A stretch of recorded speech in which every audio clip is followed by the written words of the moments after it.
He was gone. My baby was gone. I didn't see the Bobcats until I was already too far from the house, running barefoot, blind, screaming his name into the fog. My throat was raw, my heart clawing at my ribs like it wanted out. And then I saw them. 2 shadows crouched beneath the old swing in the backyard. And in the middle, something moved.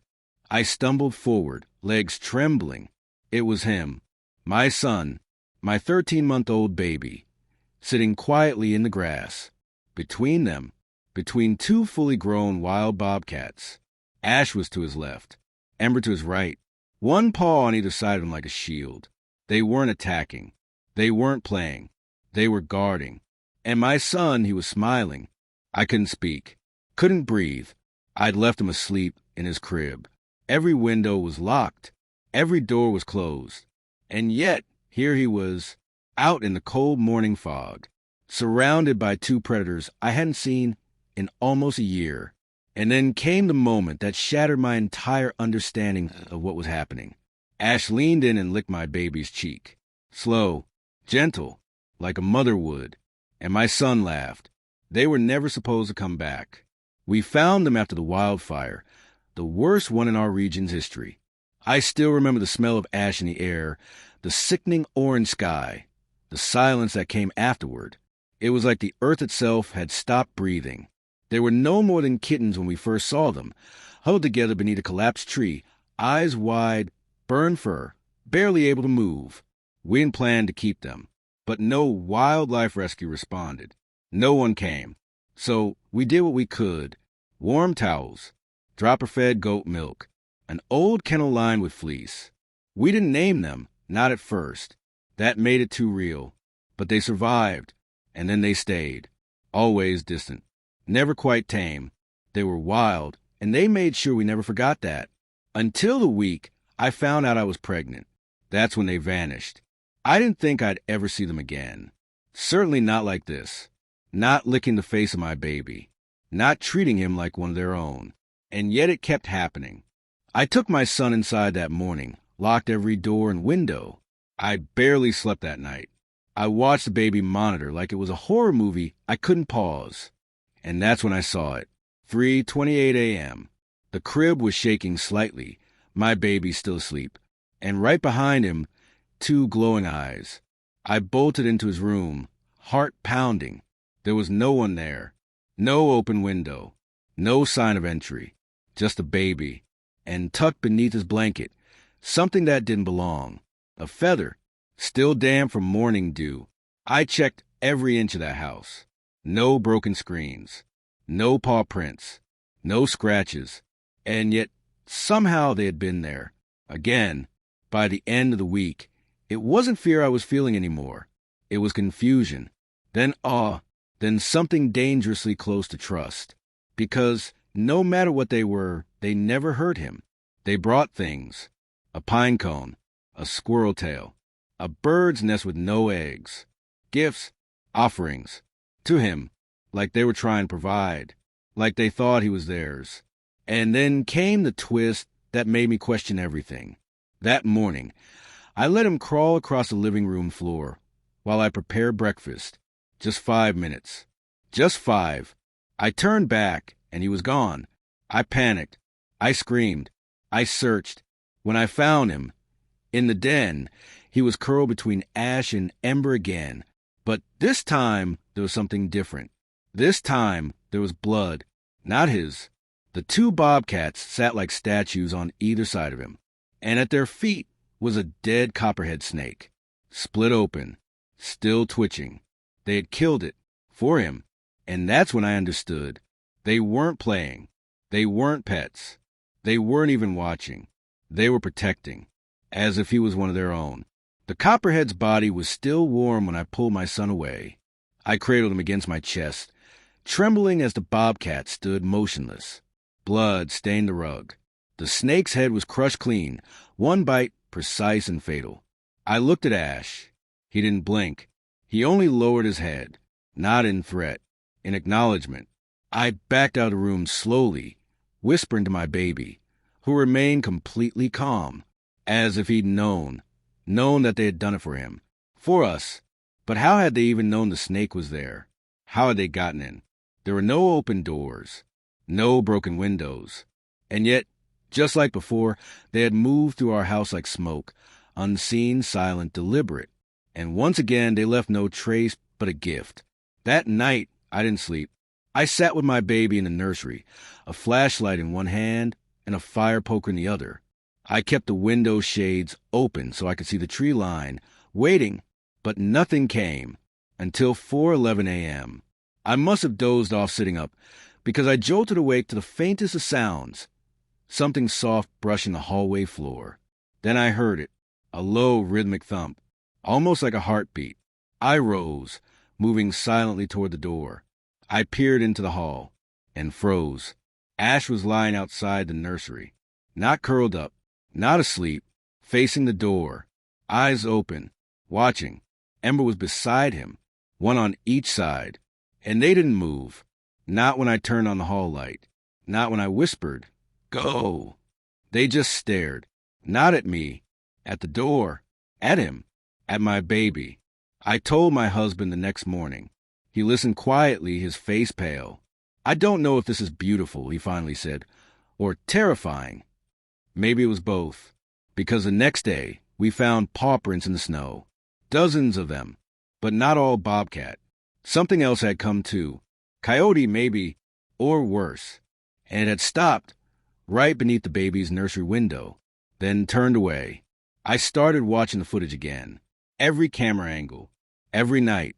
The motion sensors would flicker, then go black for a second, static, then return. I called the company. They said it could be interference from animals, dense trees, or a failing circuit. But it didn't feel like a malfunction. It felt like someone or something was tampering.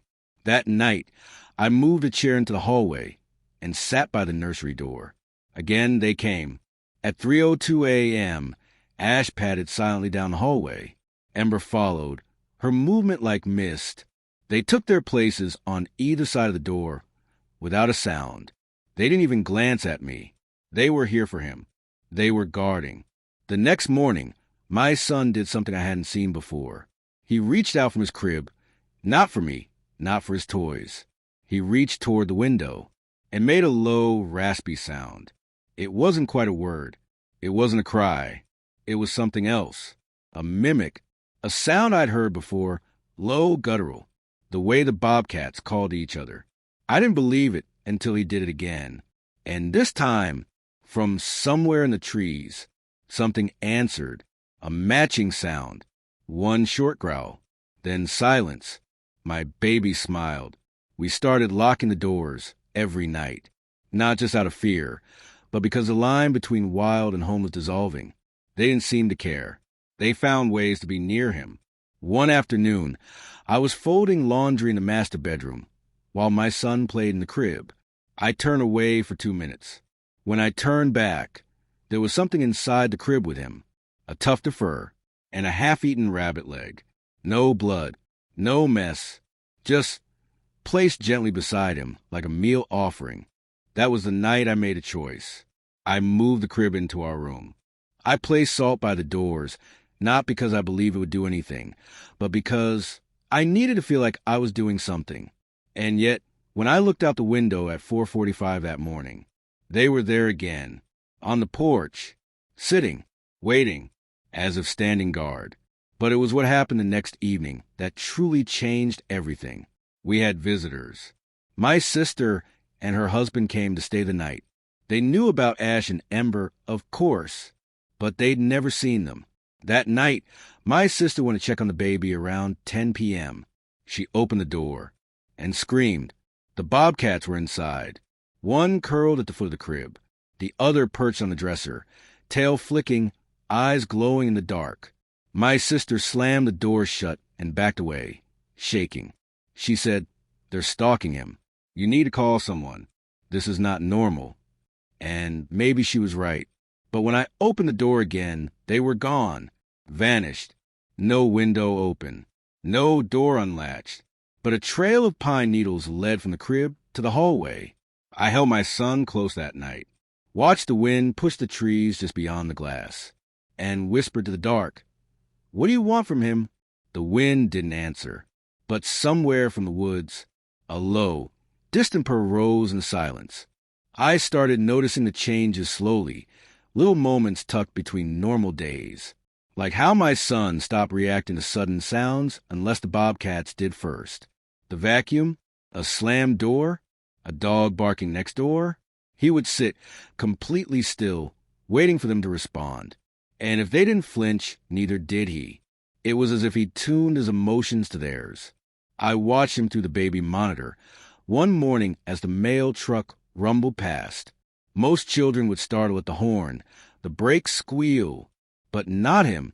He stayed perfectly calm. Because Ash, perched just outside the window on the porch railing, didn't move a muscle, and neither did my baby. By the third morning, I noticed something else. He was crawling differently. No longer the shaky, waddling shuffle most toddlers have. He moved low, smooth, almost gliding on his hands and knees, exactly like them. And then came the sound. He started making it more often, this low, rumbling trill from the back of his throat. Not a cry, not a whimper. It was almost communication. I first heard it when he was alone in his crib. He'd stare out the window and make that sound, then fall silent, then smile. I tried to tell my husband, show him the videos. He watched them, quiet. "Maybe it's just mimicry," he said. "He's learning sounds. He hears them, he copies them." But even he couldn't explain what happened next. We were in the living room. The baby was playing with wooden blocks. Ash was outside the glass door, lying in the sun. Suddenly, my son looked up, still alert. He stood, walked unsteadily to the door, pressed both palms to the glass, and made the sound. That same low, raspy trill. Ash stood up immediately, walked to the door, sat directly in front of him, and blinked once slow. My baby blinked back. It wasn't coincidence anymore. It was connection. 2 days later, I tested it. I played a recording of a Bobcat call I'd found online, just to see what would happen. The baby was eating oatmeal in his high chair. The moment the sound played, he froze mid-bite. He tilted his head, then looked toward the door. I paused the recording. Seconds later, Ember appeared. Out of nowhere. From the trees, from behind the shed, I don't know, but she came straight to the door, paced once, then sat, like she'd been summoned. I stopped showing my sister the footage. She said it made her stomach hurt. "This isn't natural," she whispered. "They're predators. You can't pretend it's beautiful when it's dangerous." But when my baby reached out and tried to feed Ember a piece of banana through the screen, I didn't stop him, and she didn't bite. She sniffed it, took it, walked away, as if to say thank you. Later that week, we had a visitor, our pediatrician, Dr. Elliott, a kind man in his 60s, gentle with children, skeptical of everything. He'd heard bits of our story and insisted on a house visit after I canceled our regular appointment. He checked the baby, listened, asked questions, made notes. Then he asked casually, "I heard you've had wildlife problems?" I nodded slowly. "Would you like to see?" I asked. He followed me to the window. The baby was sitting outside on a blanket, between the Bobcats. One was licking his tiny fingers. The other had curled a paw protectively near his back. Dr. Elliott said nothing for a long time. Then quietly, "They're not acting like animals." That night, we moved the baby's crib back into his room. I left the door open. I needed to know, if we didn't block them, would they come? And if they did, what would they do? At 2:14 a.m., I got my answer.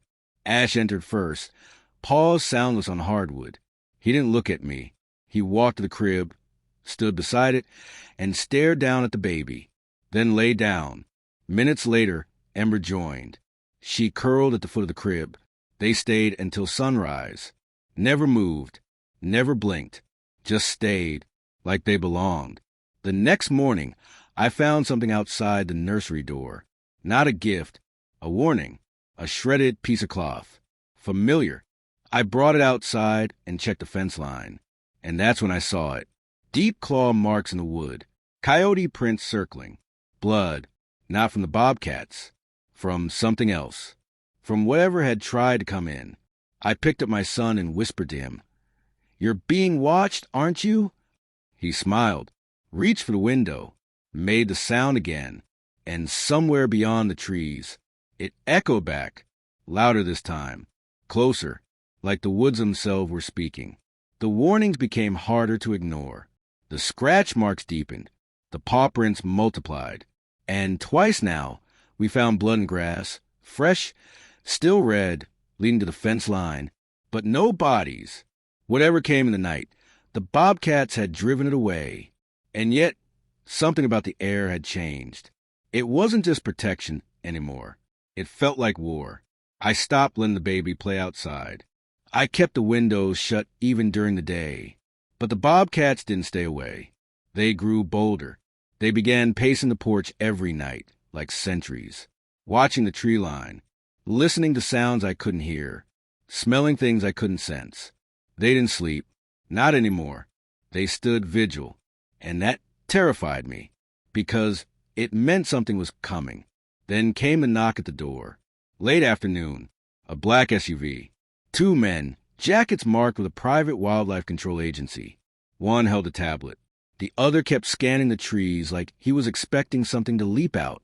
"We've received a report," the first man said without smiling. "Large feline spotted near a residential child." "That true?" I didn't answer right away. "Then they're not hurting anyone." The man raised an eyebrow. "Not yet." He asked to see the backyard. I refused. He asked if we had cameras. I said no. He left a card. "Next time, we won't be asking." That night, I couldn't breathe. The Bobcats came as usual, but something was different. They weren't just pacing. They were circling, faster, their bodies low, muscles tight, eyes scanning. I held my son tighter. The wind rattled the branches outside. The baby sat quietly by the door, staring into the dark. Then, suddenly, he turned to me and whispered something. Not a word, a sound, the same growl, deeper now, longer, older, and from beyond the woods it answered. The power cut out.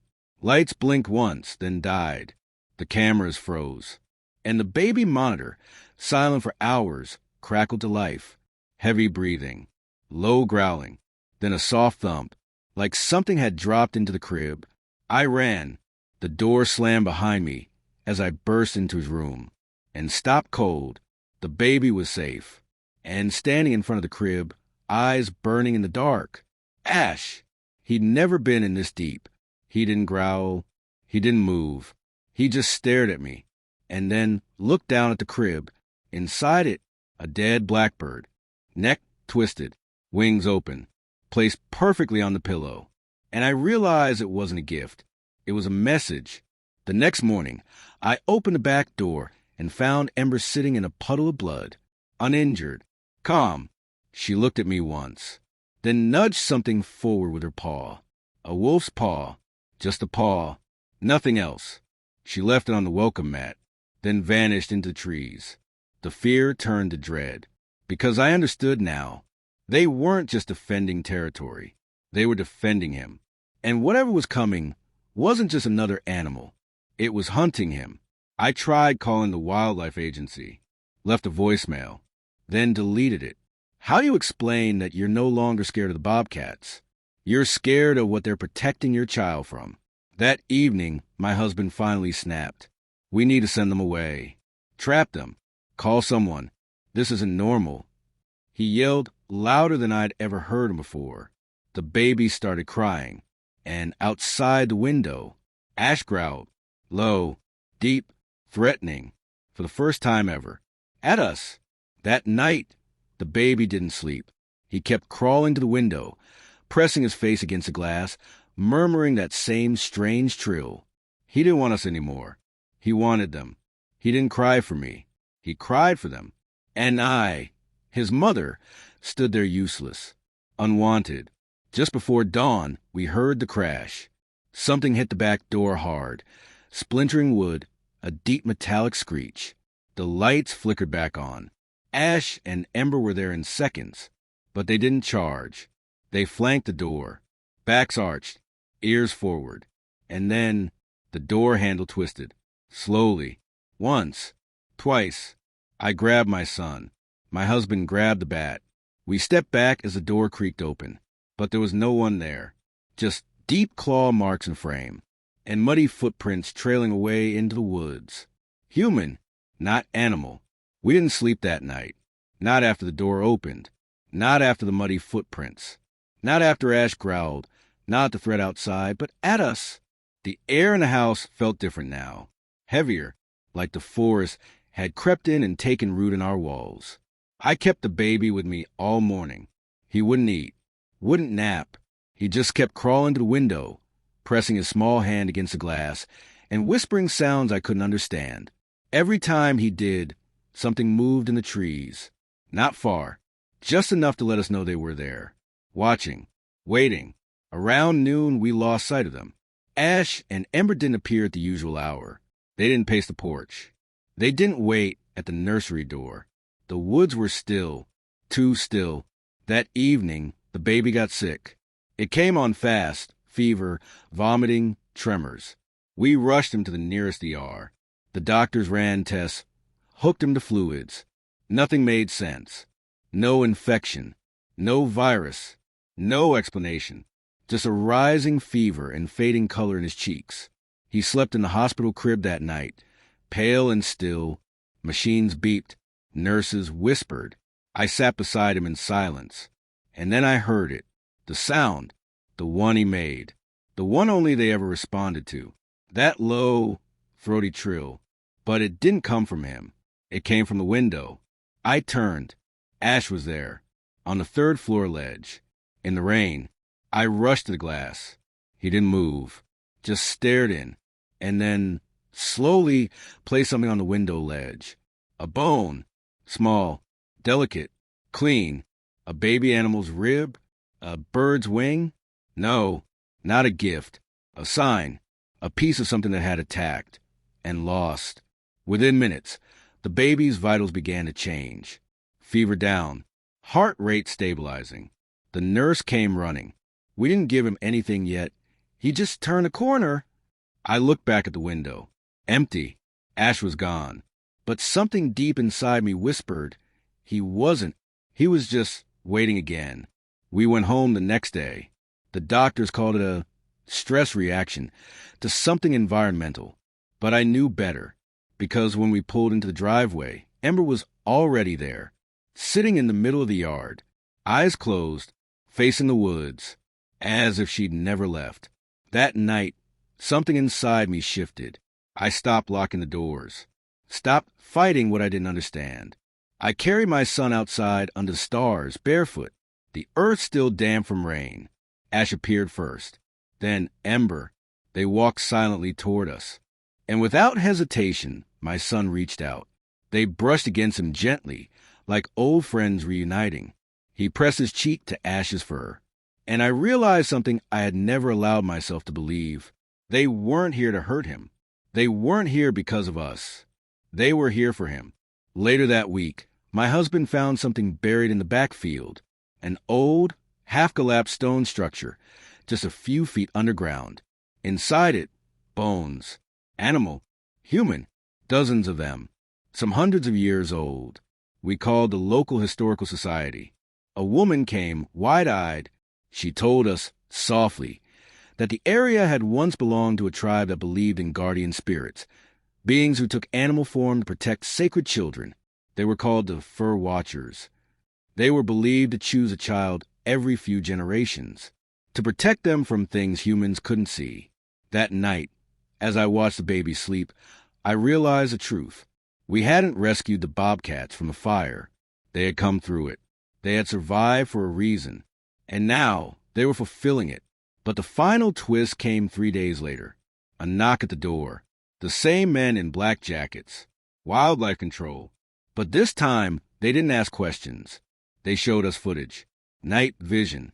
Trail cameras. Something not quite human, had been roaming our land. Not just coyotes. Not just wolves. Something walking upright. Fast. Silent. With eyes that glowed blue. They asked if we'd seen it. We said no. And we meant it. because we hadn't, but Ash and Ember had.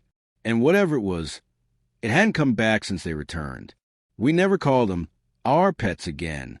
Not after that week. Not after what we saw. What we learned. What they stopped. They were never tame. Never owned. They were something else entirely. And somehow they had chosen him. The nights became quieter after that. No more claw marks on the fence. No more blood in the grass. No more unseen things moving just beyond the tree line. Ash and Ember still came. But not every night. Only when it mattered. Only when he called. He grew. Faster than we expected. Stronger, steadier, quieter. There was something in his eyes now that we hadn't seen before. Something ancient, observant. Like he understood more than he could say. Like he'd seen things we hadn't. Sometimes he would sit by the back door at sunset, pressing his small hands to the glass, waiting. Sometimes they'd come. And sometimes he'd just wait, peacefully, because he knew we moved his crib near the window. He liked it that way. At night, we'd hear the soft thump of paws on the porch. Sometimes just one, sometimes both, but never a sound, never a cry, just presence, guardianship. The men in black jackets never returned. The wildlife agency closed the case. The forest quieted, and the stories about strange creatures in the region slowly faded. No more sightings, no more warnings, as if the land itself had exhaled. We didn't dig up the rest of that buried stone chamber. It's still there untouched beneath the backfield. The historians called a watcher's altar. They offered to excavate it for research. We said no. Some things weren't meant to be unearthed. Some stories weren't meant to be explained. On his second birthday, we had a quiet gathering. Just a few friends. Close family. But just before the candles were lit, he stopped, turned, and pointed at the window. Ash and Ember were there, side by side, sitting calmly beneath the oak tree, watching, like proud elders, like protectors returning for a ritual. We opened the door. Our son walked out alone, barefoot across the grass. And when he reached them, he didn't speak. He just sat down between them, leaned back, and closed his eyes. And that was the moment I understood. He wasn't being babysat by wild animals. He wasn't being stalked. He was being claimed, protected, honored. He was theirs, and they were his, not in body, in something deeper. In whatever language exists between soul and instinct, they stayed with him for an hour that evening. No movement, no sound, just the weight of something sacred in the stillness. And when they rose, they didn't look at us.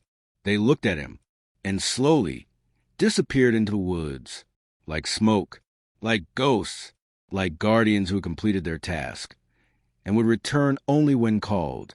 Now, every evening, our son goes to the back door at dusk. Sometimes they come, sometimes they don't, but he always waits, not in sadness, in trust. And I've come to believe this. Some bonds aren't born of blood. Some families don't need words. And some wild things are not wild at all. They're ancient. They're chosen. They're watching. And in our home, nestled at the edge of the woods, our son sleeps peacefully, because the forest still knows his name.